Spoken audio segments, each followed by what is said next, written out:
এই যে এটি কিন্তু একটি ক্যাপাসিটর, আর এগুলো তো রেজিস্টার আমরা সবাই জানি। তো মোটামুটি এই পাশের এইটুকুর ধারণা কিন্তু আমাদের নেওয়া হয়ে গেছে। এখন আমরা যেটা করব সেটা হচ্ছে যে এই পাশের পার্টসগুলো সম্পর্কে ধারণা দিব। চলুন এগুলো সম্পর্কে আলোচনা করি। এখানে দেখুন, এখানে যে এই যে 4 পিনের যে পার্টসগুলো দেখতে পাচ্ছেন, যেটা এটা এটা এই তিনটা কিন্তু সেম পার্টস। তো এই তিনটা একটু ভালো করে দেখুন। এই তিনটা হচ্ছে ব্রিজ রেকটিফায়ার। এই তিনটাকে বলা হয় ব্রিজ রেকটিফায়ার। সো এই পাশে যখন এসি সিগন্যাল দিতে হয় এবং এই পাশে কিন্তু ডিসি সিগন্যাল পাওয়া যায়। সো গাইস, এখানে তিনটি ডায়োড দেওয়া হয়েছে। এই তিনটি ডায়োড থেকে আমরা কিছু এসি সোর্স নিয়ে এই পাশে ডিসি কিছু পার্টসকে কন্ট্রোল করি। সেই জন্যে এখানে এটি দেওয়া হয়েছে। এটি দেওয়া হয়েছে মূলত স্টোভারের লাইন থেকে এখানে এসি সোর্স সিগন্যালগুলো আসলে এইখান থেকে লাইন পেয়ে ওই দিকে চলে যায়। আচ্ছা, এখন এটা ক্যাপাসিটর আমরা জানি, দুটাও ক্যাপাসিটর।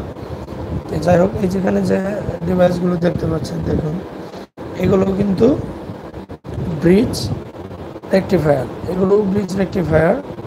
হ্যাঁ, এগুলোও কিন্তু ব্রিজ রেকটিফায়ার। সো এগুলো আমরা জানলাম ব্রিজ রেকটিফায়ার কেমন দেখতে। দুই রকম ব্রিজ রেকটিফায়ার এখানে আছে। এরপরে আসেন আমরা আরেকটা বিষয় নিয়ে আলোচনা করি। এই যে এই পাশে যে পার্টসগুলো আছে সেগুলো দেখুন। এখানে CNY17-3। সো এগুলা হচ্ছে 3×6 পিনের অপ্টোকাপলার।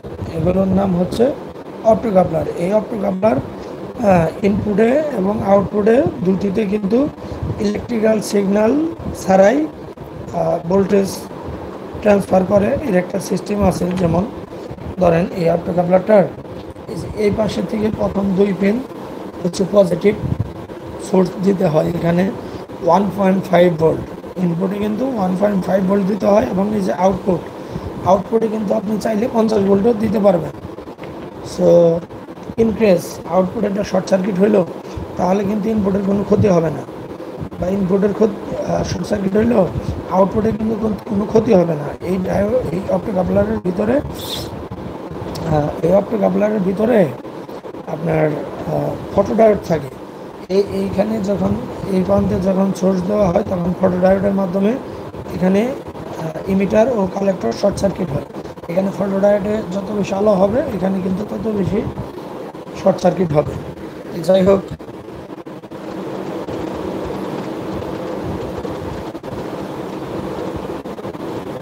এখানে যে দুটি পার্টস আপনারা দেখলেন, এই দুটি পার্টসই কিন্তু অপ্টোকাপলার। এবং এর পাশে দেখুন এই যে এটা এবং এটা,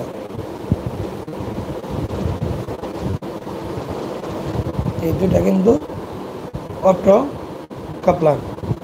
সেম পার্টস CNY17, এটা হচ্ছে 2, আর এটাও 2।